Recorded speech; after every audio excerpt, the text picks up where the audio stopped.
Hello guys, this is Paul McWhorter with TopTechBoy.com, and we're here today live with episode number 59 in our live shop talk. What I'm going to need you guys to do is pour yourself a nice tall glass of iced coffee, and that is straight up black coffee poured over ice. No sugar, no sweeteners, none needed. And since this is the wee early hours of the morning for me, I also have my supplemental, which is a heavy cream cappuccino.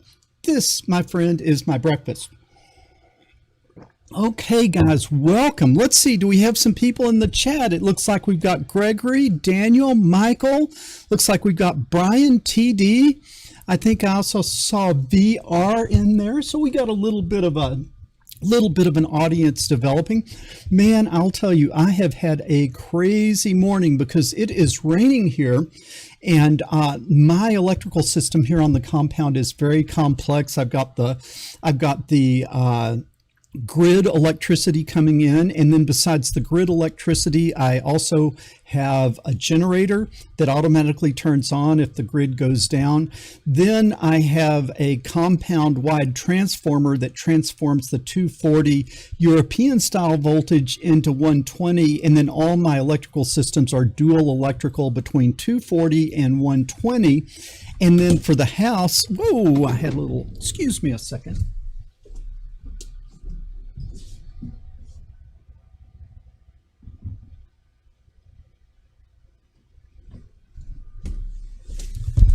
The 3D printer knocked over the webcam, but I am back.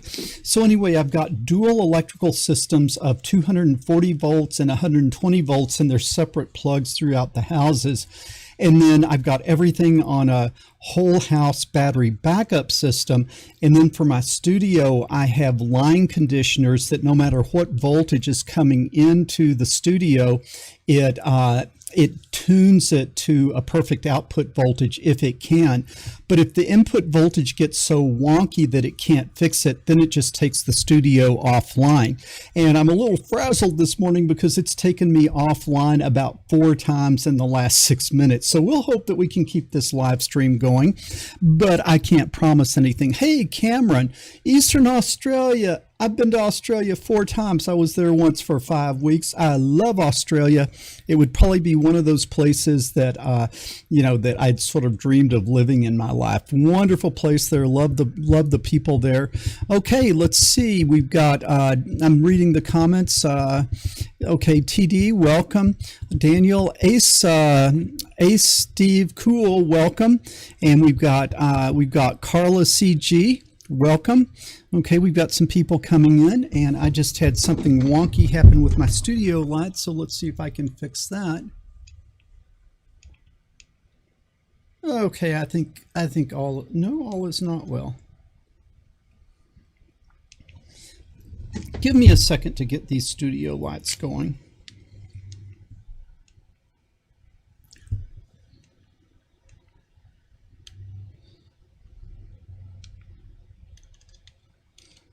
Okay, I think that's pretty good.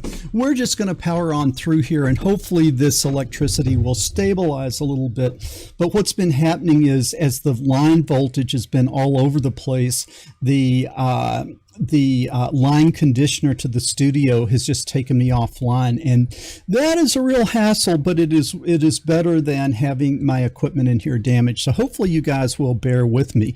Okay, Gregory, welcome. Daniel, Ayanudin, I'm sorry I didn't say that very well. We'll call you Ahmed. I think I can pronounce that one. Robert, welcome. Let's see, Arlo is with us. Peter, hello.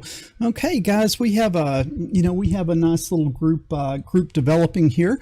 Want to welcome you guys. And oh, look at that, my print has started. I was printing, and then when things went offline, the print got corrupted, and so 30 seconds before the live stream started, I had to restart my print. But I will tell you, there is nothing like the smell of melting PLA in the morning. So I have got the PLA melting and the print going, and at the same time I am having my coffee. Now I will have to tell you that my studio just went offline, and you might say, well, how am I still broadcasting? Because what it is doing is it is still broadcasting. It is just that I cannot see anything in the studio. All my monitors have gone off. So I'm going to see if I can keep this going here. If you will give me just a second, I'm going to check in on the chat on my phone here and see if that will work. If you will give me a second.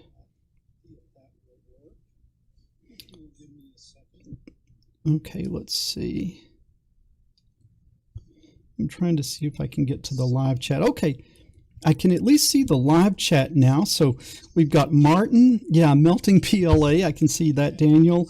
Hello, Victor. Hello, TD. And so let's see if I can just sort of chat with you a little bit here. I think you guys might still be hearing me, even though I'm sitting here kind of operating completely blindly and in the dark.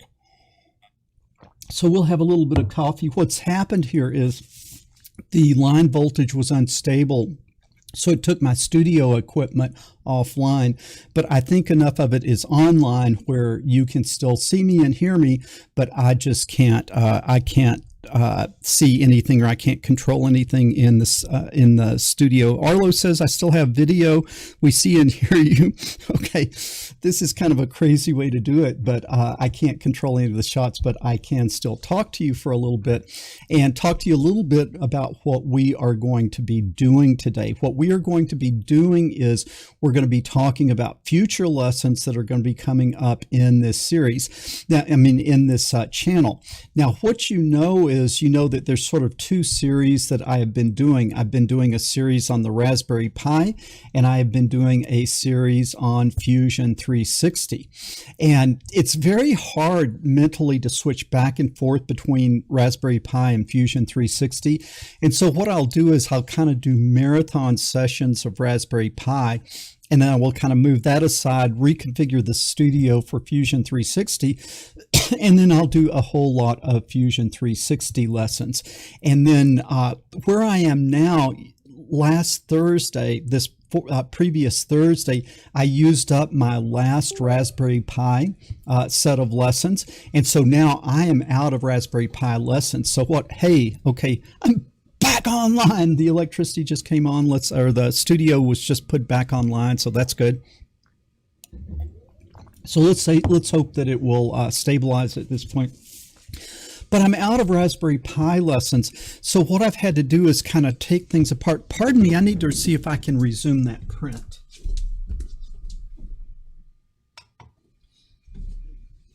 Okay, right as that print was getting started, when the studio was taken offline, one of the things that's taken offline is the 3D printer. But the old Creality Ender has the resume print feature, and so let's hope that this thing will come back to life, and we can sort of get a look at what I'm printing, because we do indeed love the smell of melting PLA in the morning. Let's take a second and look at some of the Gregory says melting PLA smells like victory. Well, it's either like victory or utter complete total defeat. And so this morning it's been a little bit of getting the best of me, but hopefully hopefully that print will continue. Slightly overmodulated on the audio. Okay, let's get the microphone a little bit further from me. How is that? Is that sounding any better? Okay, still have video. We can see and hear you. That's great. Okay. Hi from Australia. Yeah, the Fleets. We got several people here from Australia, and so that is great. Martin, yeah, I'm having some technical difficulties, that's for sure. Do you print with ABS? I have ordered some ABS, but right now I'm just trying to get things dialed in with PLA, and I want to get really good with the PLA, and then I'll go to the ABS. I also want to go to that flex fiber, and I also want to do some of the carbon, the carbon strand, the ultra high strength things. So we will be looking at a variety of filaments. But the thing is, we never want to outrun our headlights. What I want to do is I want to get really, really good where all the things that we're trying to do with the PLA, which is the easiest thing to print with, let's just become masters of that before we move on any. Okay, let's see. TD says, I'm a great teacher. Thank you, TD. You're very kind with that. It smells like good old toxic fumes. I'll tell you, really it is. And I'm just kind of one of those paranoid people. I don't think it's good to breathe fumes from melting plastic. I mean, it can't be good for you. I don't know for sure that it is bad for you, but I just think that it can't be good for you. It looks like the printer's coming back to life. Let's see if it's going to resume, or I'm going to have to restart that print. I got a little, you can see there's a little goober. There's a little goober on that first layer, but we'll see if it can recover and continue.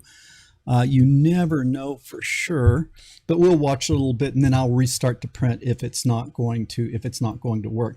So in general, I just think that if I am sitting here working 10 hours a day on the 3D printer, I would really rather not be breathing those fumes. And so I tend to open the house up and really get some airflow through, because it's just like, chemical fumes can't be good for you. Okay, Daniel is guessing that I am printing gears. Daniel, that would be wrong. I'm not printing gears. If anybody else wants to take a guess at what I'm printing, I would be happy to entertain those guesses. But anyway, what I was saying is we've got two series of lessons going, the Fusion 360 with the Creality Ender printer, and then on the other hand, we have the old, most excellent Raspberry Pi projects. It was probably 2 or 3 months ago that I made all of those Raspberry Pi lessons. Okay, I made all of those Raspberry Pi lessons, and then I used them up while I was making all of the Fusion 360 lessons. I now have Fusion 360 lessons that should take us through the 1st of August. And next Thursday, you guys are going to be expecting a Raspberry Pi lesson. And so I need to get in, and you can see I've reconfigured the studio here for the Raspberry Pi, and we will get back to that. You can see here, this is where we left off, was with the 3-channel color mixer on the Raspberry Pi. And I feel really, oh, let's see. Somebody's saying it's loose on the bed. Let's take a look at it. I am not going to panic yet. That filament that you see over there, that came from redoing the smear. And let's see, it looks like it's trying to finish the first level there, and then it'll come and make something else over to the side. And so I am not going to panic quite yet. I'm close to panicking, but I'm not going to panic quite yet. Okay, so on the Raspberry Pi, I feel really good at where we've gotten to so far. And in the series of lessons on the Raspberry Pi, where we have gotten to is we have gotten to the point that we can do digital writes, we can output digital signals, we can output analog signals or simulated analog signals with PWN, we can input digital signals, and we can now input through the through this chip, this ADC chip, we can input analog signals. So we can output digital and analog, we can input digital and analog, and we've kind of demonstrated that with simple components like the potentiometers and the LED. But if you look at our Sunfounder kit, you can see that there is a lot of components in there. And so now what I need to do is I want to start just working through the different components and showing you how the different components work and things that you can do with them.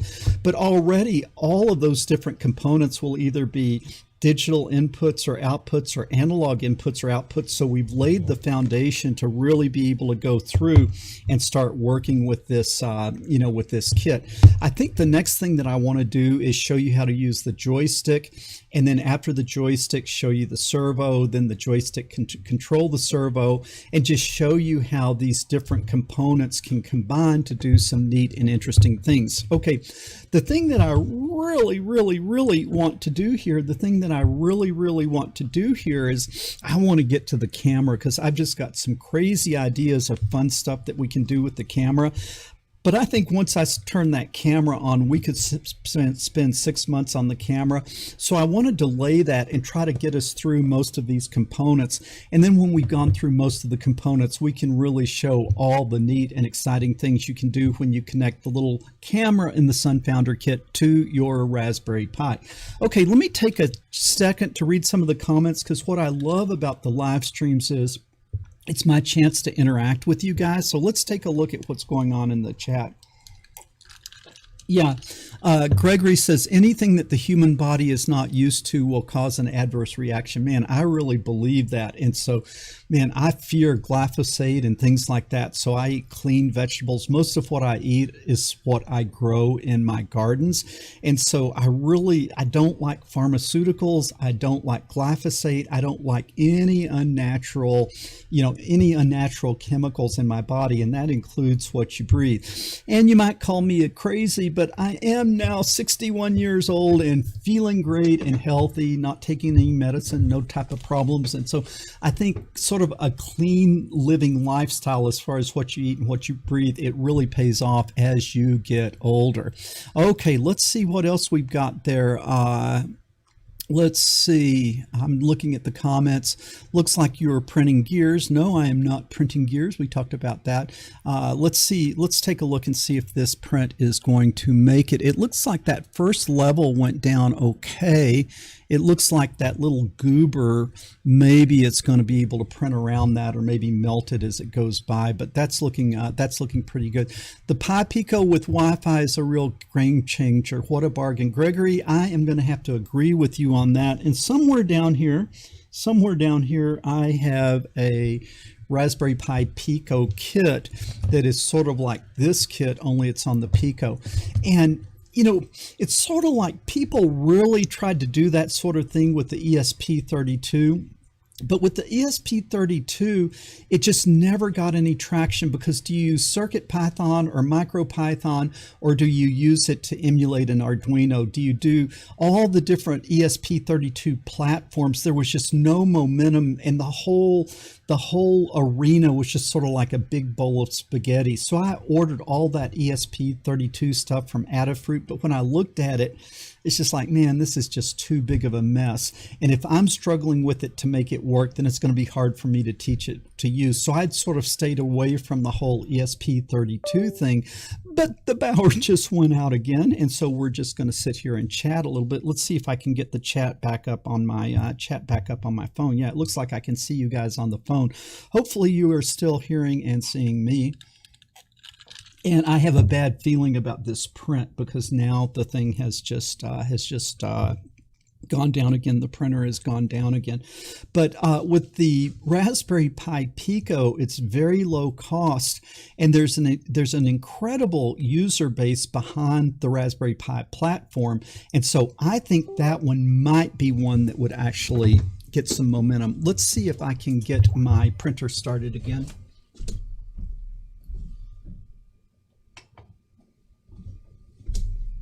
So the first time the system takes me offline, my electrical conditioning box, the first time that it sees something it doesn't like, it takes me offline for about 30 seconds.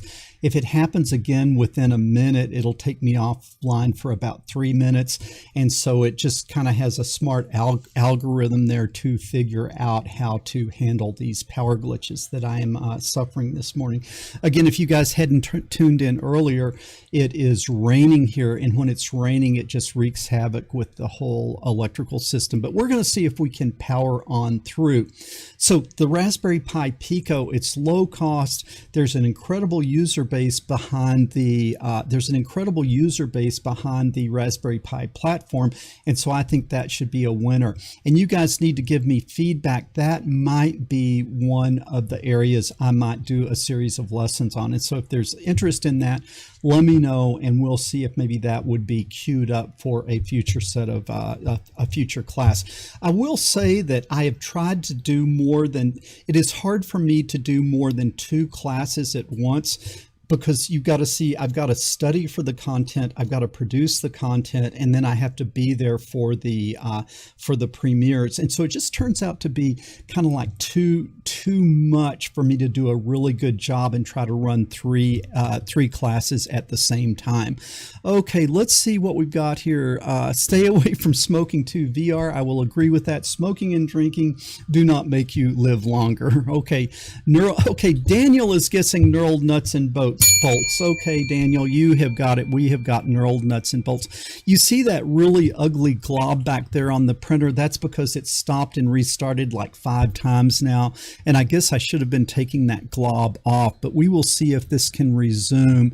It's on the second, it's on the knurled nut up there, and you can see it left a goober on the first layer, but let's see if it can recover from that. It looks like it is perhaps totally confused, but let's look and see what happens. We'll let it run a little while, and then I guess at some point I can just give up. Oh my goodness, what are you moderators doing here? Moderators, where are my moderators? Okay, guys, moderators, moderate. All right, thank you. Somebody took care of that. Yeah, the ESP32 is very fast. It's like amazing hardware, but you know, projects are more than hardware. You've got to have the supporting infrastructure that will allow you to be successful. And I just don't think that it is there for the ESP32. Okay, Arlo says audio and video is good. All right, that's good. That sounds good. Stay away from toxins. Yeah, Daniel, I'll agree with that. The ESP32 is indeed very finicky, and so I'm going to have to agree with you on that. Yeah, Brian, I think the ESP32 is great for like a formally trained hardware engineer who can really go in and understand the bits and understand the transistors and so forth. I just think for us home hobbyists, it's just not quite ready. Yeah, not so good for hobbyists. I will agree with that. Pico Party. Okay, and then we had the most inappropriate visitor come in, and so thank you for taking care of that. Hey, that was me that guessed it. Oh, okay, Michael, you guessed the knurled nuts and bolts. Okay. Let's see. I think a LiDAR and ROS on Linux is interesting. I'll agree with that, but it's just a lot of the LiDAR stuff is really expensive. And I try to keep my lessons on projects that are affordable for people. And so I don't want to go out into an arena that it would be a barrier for people on cost. Oh, okay, the moderating has a bit of a lag. Yeah, I can imagine that. You guys probably banned them. I hope you banned them. Did you ban them completely from the channel? Because that kind of nonsense we don't tolerate here. So if somebody does that, just, man, go straight and ban them from the channel.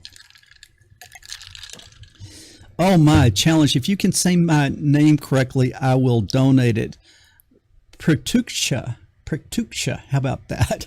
Sean Smart, the 3D printer is going to eat itself. Yeah, this is, have you guys ever seen like such a goat rodeo as we have going on up here? But I am just going to see if that thing can recover, because I would hate to have to restart that all by itself. Okay, let's see. Automated vertical farms.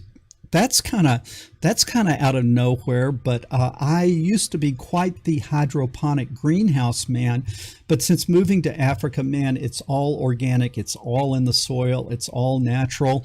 And I'll tell you guys a little bit about that. You know, kind of what my goal here is to feed myself. And when you get your gardens going, everything that we do is completely natural. But I'm bringing in like 10 dump truck loads a week of manure and river hyacinth, and then I compost it for 45 days. That goes on the gardens, that goes on the trees. And if you're really looking at a sustainable lifestyle, then that's not sustainable, because those dump trucks are using diesel. Diesel is very expensive, and diesel is, wow. Look at that, Gregory. Wow, thank you, man. We'll give you a couple more bell rings for that. Really appreciate it. So you see, it's not really sustainable if you're depending on diesel for dump trucks to bring in the manure and river hyacinth for making compost. So what I've done is I've put together a, oh wow, Petrusha. I guess I got it close enough. That is not an easy one. That is not an easy one. I don't say exactly where in Africa I am, just for security reasons, because there are some incredibly crazy people out there. And if you have 250,000 subscribers, there are always going to be a few nuts in there. So I'm in Africa. I'm in East Africa, and I sit on the shores of the River Nile. Hey, speaking of the River Nile, let's look at the river cam and see how things look. You can see that it is sort of dawn is breaking here on the river, and we'll check back in there every once in a while, but we'll go back to the view of our print and see how that is going. But so anyway, what I did was I started a rabbit project where I have right now 20 rabbits, and the rabbit cages are designed where when they urinate, it goes down a little slide and then goes down tubes and is collected in a container. And rabbit urine is like the best natural foliar fertilizer that you can get. It's like the perfect fertilizer. And then I've got a backpack sprayer, and the guys go around once a week and spray everything with rabbit urine as like a primo foliar fertilizer. Also, if you put it on a little bit stronger strength, it is an insecticide. It's like the bugs run. And so it's free because you're making it yourself. I feed the rabbits from super Napier grass or elephant grass that I'm growing on the compound. And then also the poop collects in a separate bucket. And the thing about rabbit poop is you don't have to compost it. You can put it directly on the gardens. And I'm now building a rabbit house that will house 300 rabbits. If it takes 150 days to get a rabbit to the point that you can eat it, I should be able to butcher 2 rabbits a day. And even if I don't eat them, the other people living on the compound can eat them. But I'm not growing them primarily for meat. I'm growing them primarily for the fertilizer. And then I won't have to be bringing those 10 dump truck loads of manure and river hyacinth in. I will be generating it myself from the rabbits, and then I'll be feeding the rabbits from the compound. So sort of a closed loop system. Okay, let's see. Yes, I'm in Africa. Do you ever see large crocodiles?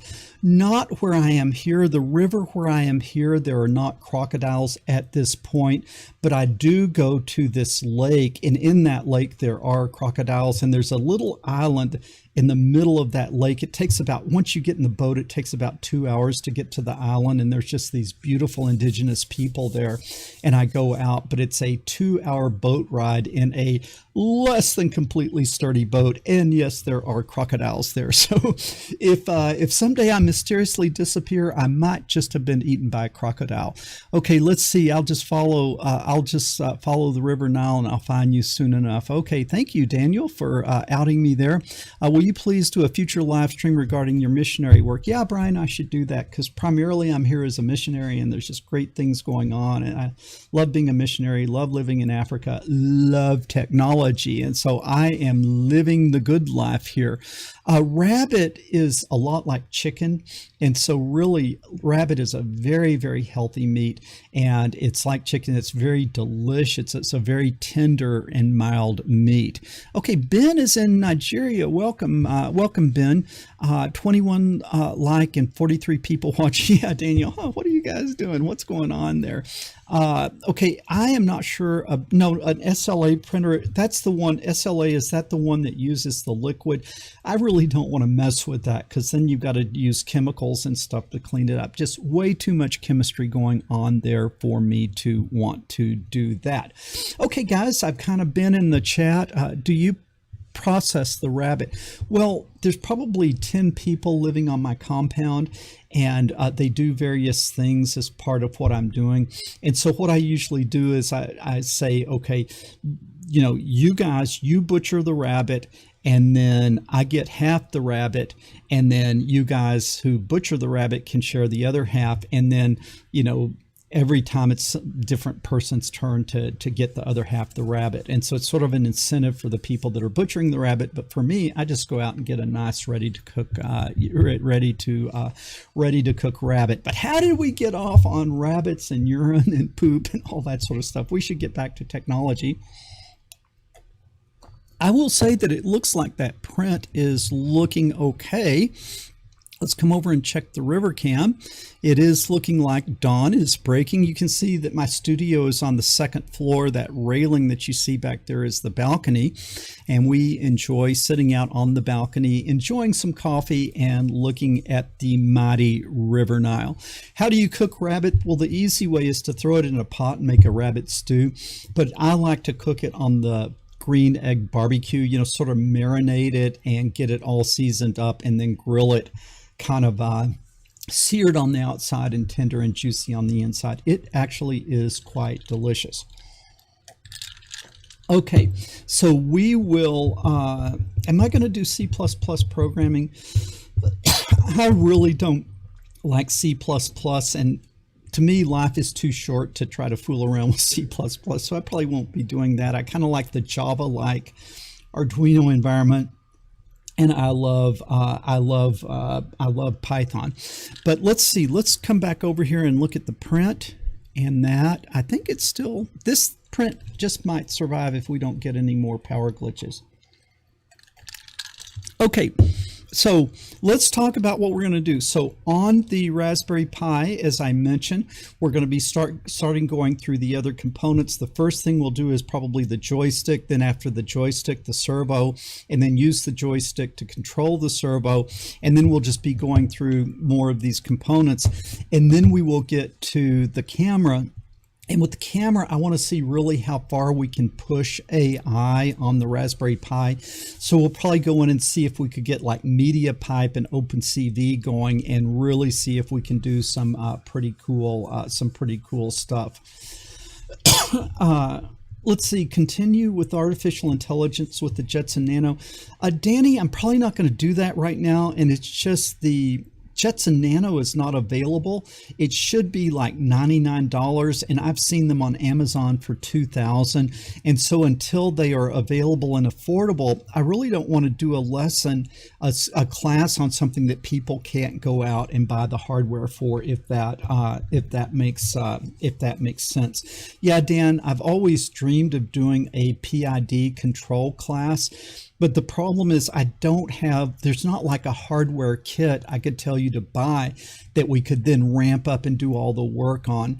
And so if at some point I could work with someone to make a PID control kit, then we could go in and we could learn it. But there's not a convenient hardware platform for that right now. So I probably won't be doing that.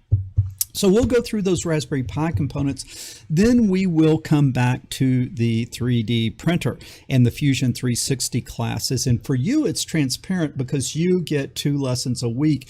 I just have to schedule making those lessons. And so, like I said, I am moving away from the making new Fusion 360 lessons because I've got like a month in the can already. And now I've got to go back and make the Raspberry Pi lessons, make new Raspberry Pi lessons. But you guys did guess that what I am doing here is I am making a knurled nut and bolt. And I'll kind of go through some of these designs that I am doing here. And so this will be in an upcoming lesson. We'll start just by making simple nuts and bolts, and then we will go to the most excellent knurled nut and bolt. Now, can you guys believe that I can show you how to design this in about 5 minutes? That this looks like an incredibly difficult design, but I can show you that you can do it really, really quickly. And so I think this is neat. And I will have to say that I am a little obsessive compulsive. And so you would be shocked if you knew how much time I spend trying to get the perfect knurl, not too sharp on the thumb when you're trying to turn it, but then not so blunt that it doesn't do anything. And what do you guys think about these knurls? Is this a pretty good knurl pattern? What do you think? Give me some feedback. Is this a good knurl? I guess there's a little lag. Okay, Ben thinks it's pretty good. But you know, it's like how deep do you cut that groove, and then how closely do you place the knurls? I do kind of like this. Given that I spent about 120 hours, I designed it in 5 minutes and then probably spent 120 hours just trying to get the perfect knurl. And perhaps I have reached knurl perfection here. But I love little gizmos like that. And you probably saw over here. Also, I've got this geared element that I made, and these just kind of make really slick little fidget toys. Okay, so I like gears and I like nuts and bolts, and so the next series of lessons on Fusion 360 are going to be that type of thing. Now, let's see. I think I want to jump over here, and I don't think you actually saw that. So let me hop over here, and then what we're going to start doing is we're going to start doing gears. Okay, because besides knurled nuts and bolts, the other thing that I really love is gears, and gears I think are a lot more. Gears are a lot more complicated than what most people think. I'll tell you a little story about gears. Back in the day, I was one of the pioneering researchers in the field of nanotechnology. I did a lot of the foundational work in nanotechnology. And one of the first things we did was make a microscopic motor with output gears. And the gears were about the size of a red blood cell, okay? And you could look under the microscope and you could turn that motor on and it would just spin away, and the gear would spin and the gear would spin another direction. But I was a solid state physics expert. I was an electrical engineer. I was not a mechanical engineer. And so our output gears looked something like this. The motor worked and the output gear spun the other gear. It all worked properly, but people sort of had a conniption fit. Like the little motor I made, it got worldwide attention. They put it on CNN and all the cable news channels covered this device. And people's response was like, the mechanical engineers, this is the most amazing thing I've ever seen in my life. I would not even dream that this was possible, and you are a bleeping idiot. So it was like the greatest respect and the greatest hate. So see if you guys can tell me why the mechanical engineers hated me so much when they saw my little output gears like this. Okay, somebody tell me why people hated this. Yeah, Arlo, that the old giving the dust mite a ride. Yeah, that's true. Okay, waiting for you guys to tell me why people got so upset when they saw this. Okay, yeah, Daniel, they're not helix gears, but it's really worse than that. Okay, it's really worse than that. Can anybody tell me like the thing that would make, okay, yeah, Daniel, and it's not just curved teeth. It's like way more mathematical and sophisticated than making the teeth curved. And so let me kind of show you what the problem is. Let's see if we can zoom in here, and then, okay, lots of slack in the gears was not the primary problem, but let's see if I can animate this. Let's see if I can come over here and say drive joints, and let's see if I can get this thing to, let me see if I can get this thing to move. Okay.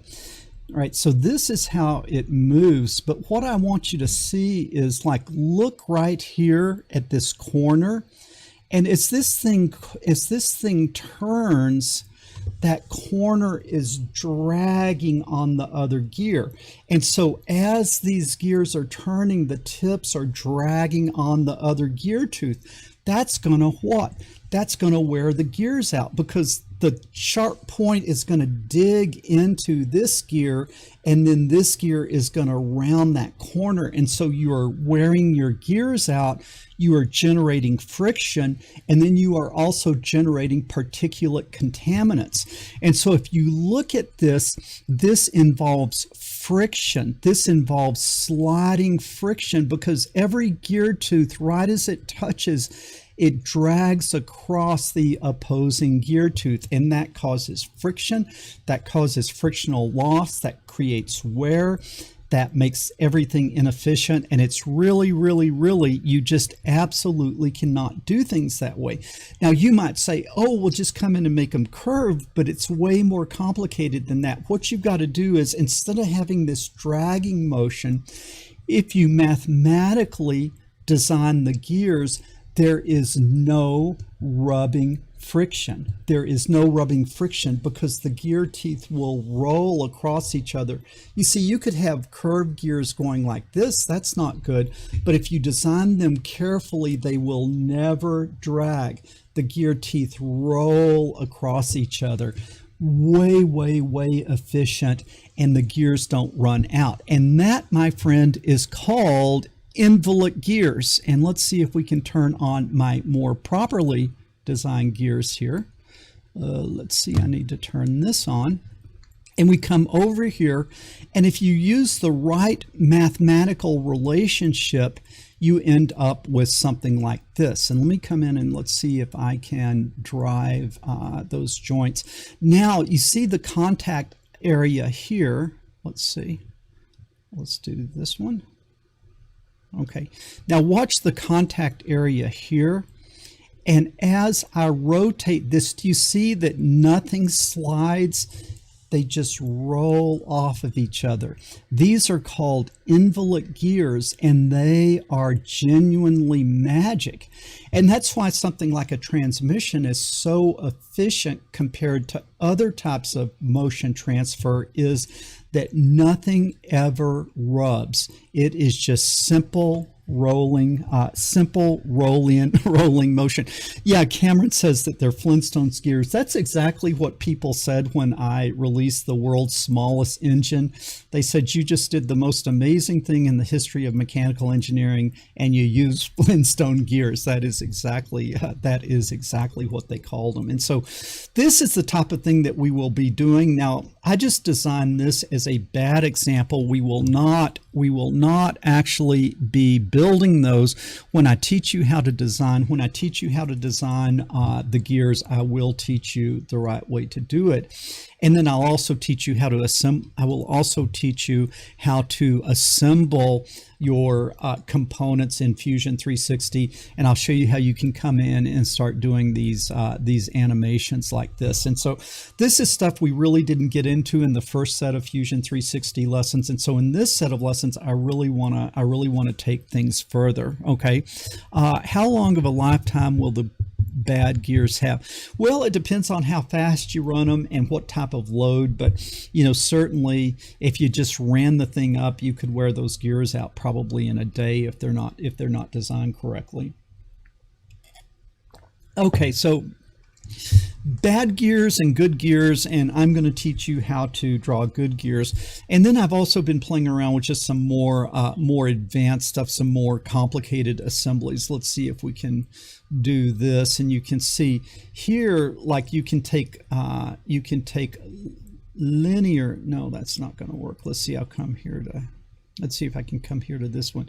You can take rotational motion, and then you can convert it to linear motion. And so I love mechanical widgets, and as we're going forward in Fusion 360, what we will probably be doing is just looking at a lot of cool mechanical components, because if I just go in and say, okay, look at Fusion 360, here's a function, here's how you do it, here's a function, here's how you do it, you really don't learn them. But if we're trying to build something, and by designing and building those things, it requires you to use these new features, then I think you will actually learn those new features. Let's get back and look at what if the teeth are V-shaped? No, the teeth have to be involute. There is a mathematical relationship that will generate that rolling motion, and it's not circular. It's not anything simple.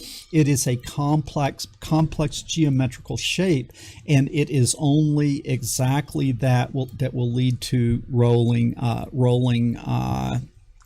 components. And so, how does this sound? Do you guys want to learn this stuff, or am I just sitting here like fascinated with something no one else is interested in? Yeah, project-based learning, I think, is the way to go. Hello, pretty Trisha.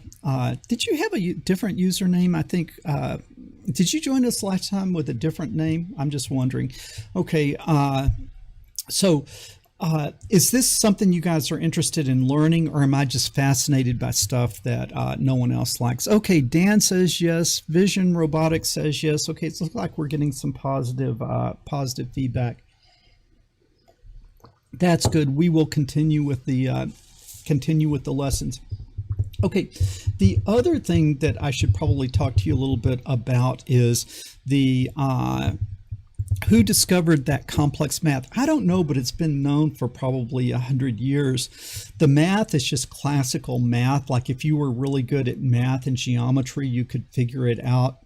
And there's a way that they figured it out. So they've known this for a long time, but just over time, we've gotten better and better about manufacturing these things. And I just think it's amazing that we can make these things now in our home shop. So I think that is pretty interesting.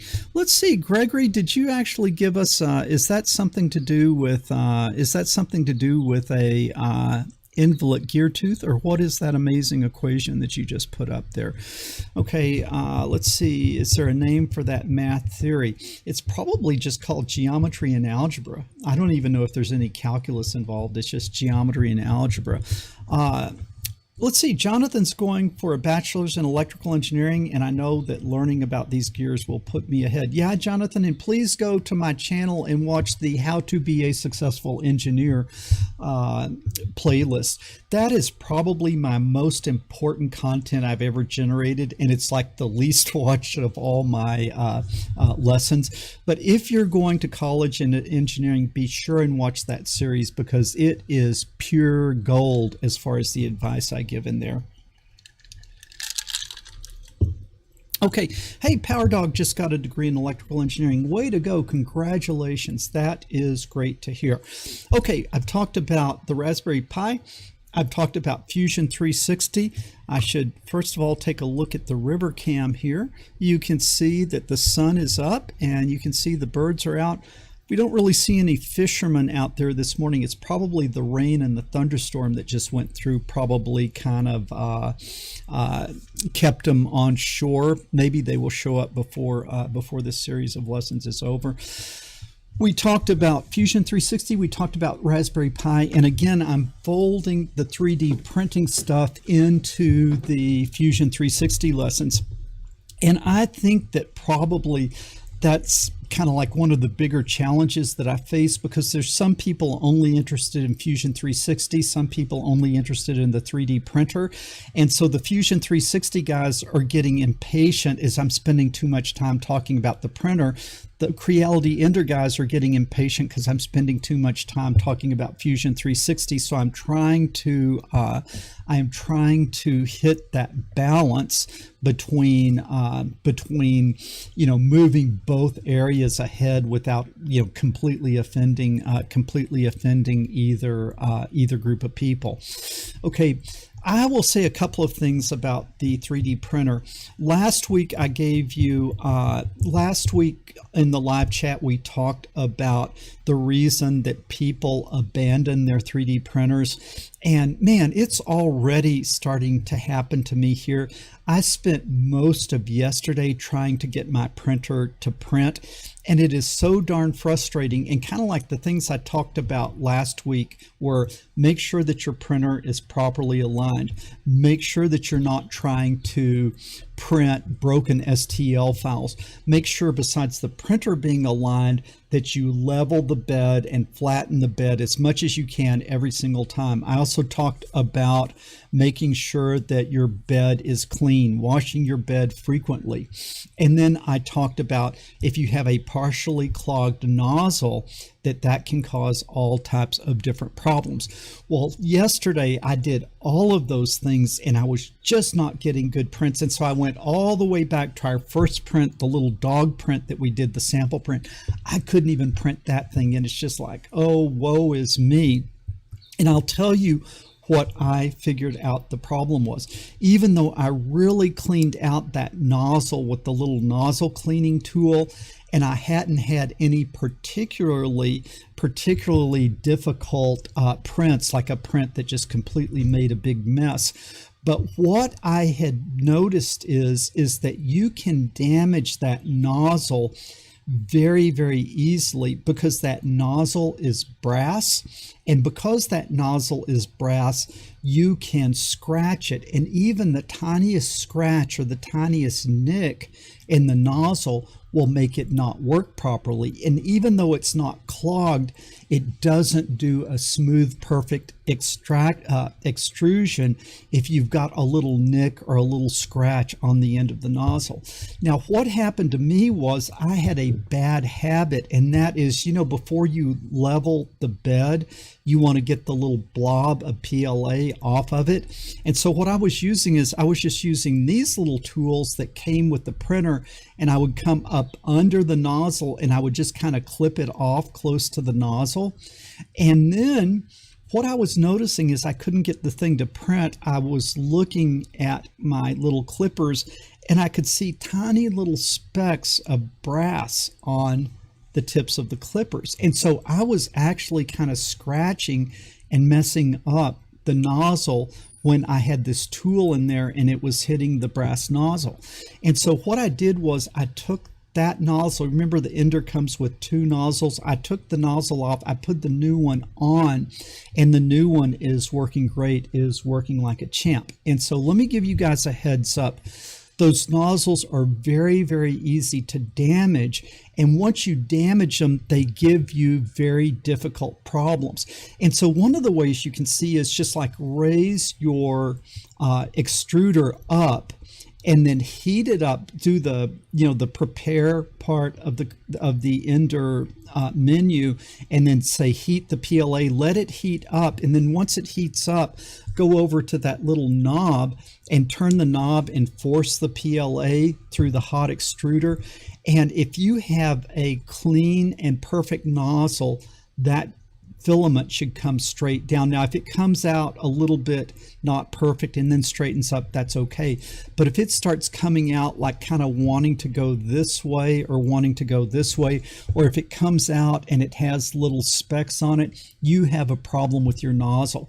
And if you don't have a perfect nozzle, you are just going to fight and fight and fight with the printer. And so what I suggest all of you guys with the ender, I think for like 10 or 12 bucks, you can get 25 nozzles from Amazon for this. I've left a link down in the description over to Amazon with these spare nozzles. And man, 25 spare nozzles, believe me, that is well worth having. And then anytime you have a problem or something isn't going right, take the old nozzle off, throw it away, and get yourself a new nozzle. And I think that combined with the things that Vaughn says, when in doubt, replace the nozzle. That is always a good place to start. And sometimes it's just easier to throw the nozzle away than try to get it unclogged, because you might think it's unclogged, but if it's got a tiny little bit of carbonized PLA in it, it's just going to cause you great difficulty. So those of you who don't have spare nozzles, I suggest you go ahead and order them. I've ordered them. Unfortunately, I got to be really careful because I only had two. I ruined one. The one I have now is the only one, and it takes like a month and a half for me to get anything in here. So I'm hoping I'm going to be very careful with this nozzle until my pack of nozzles come in. Okay, so don't mess up your nozzle and be careful with your nozzle. And if there's any doubt, then go ahead and replace the nozzle. The other thing I should say is, for all the things that I love, Cameron's stainless steel nozzles, I also ordered stainless steel nozzles. I like to print with brass nozzles. I think the softer material works better than stainless steel. But when we start printing some of these harder, higher temperature materials, like the carbon reinforced filament, you need the stainless steel nozzle. So I also have ordered stainless steel nozzles so that I can print some of these more advanced materials in the future. Let me give you a heads up about changing the nozzle on the Creality ender. You know how they give you that little wrench, I think the wrench is about this big, to take the nozzle off? When I tried to take my nozzle off, I put that on there, and the nozzle on mine, as factory assembled, was on there so tight I couldn't get it off. And there's two things you got to be careful of. If you torque that so much, you can bend that mount of the hot end, or you can break something on the hot end, or you can pop the hot end off the mount. And so what you want to do is, number one, there on that hot block, you want to try to get a wrench on that just to hold it so that no pressure is going back on the rest of the printer. And then the second thing is that as I was trying to get that nozzle off, what it did was it just did two things. It rounded the nozzle. The brass is soft, and so it just chewed into it rather than opening it, just cut the nozzle. And then that little wrench that's about this big, it cut into that and rounded it. So when I put the wrench on and then tried to loosen it, the wrench was just going around because the nozzle was damaged, and the wrench was damaged. So I think the best way to do it would be to get a driver and a little, what would you call it, like a socket that goes on the end of one of those screwdriver like handles, and put that on there and get it where it's exactly the right size and it's contacting all the way around. Then hold it from the top and then loosen it. Okay, I did not have a socket that would fit the nozzle, and so what I ended up using was a crescent wrench. But even with the crescent wrench, I was very careful to get this as tight as possible and as secure as possible on that brass before I loosened it, and I finally got it off. When I put the other one on, I put it on tight, but I did not put it on nearly as tight as the one that I took off. Okay, are you just using the 4mm nozzles? Right now, I'm just using 4mm.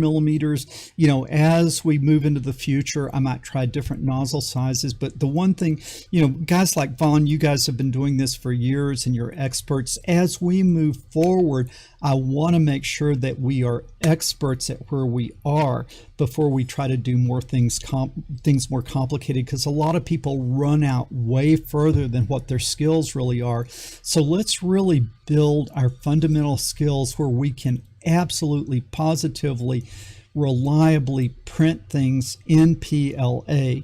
And then as we get more advanced, we are going to be upgrading the printer. As these lessons go on, I will first show you the simplest upgrades that cost the least amount.